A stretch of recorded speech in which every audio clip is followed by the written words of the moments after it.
Alright guys, so for today's video, papakita ko sa inyo kung paano mag-debone.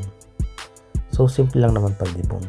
So panoorin na lang natin guys, para kahit paano may matutunan kayo sa akin. Okay. So first para dyan, para madaling mag-debone, kailangan natin ng medyo magandang kutsilyo.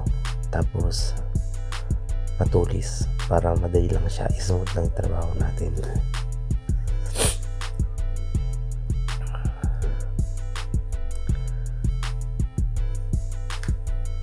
So ganyan, so makikita nyo, pinapadaan ko siya sa buto para madaling matanggal yung laman.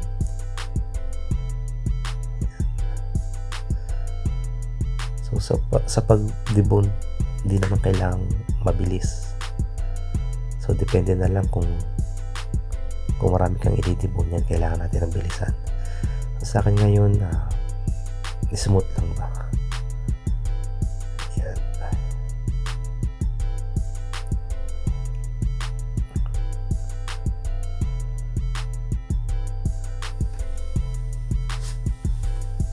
So sa part na yan, dinadaan-daan ko ang tanggalin kasi baka mabutas yung balat.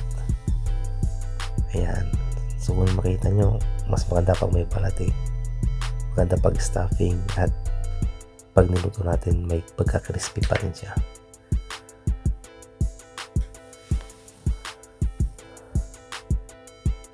So yan, pangalawa na tayo. Same process pa rin. Dahan-dahan lang din.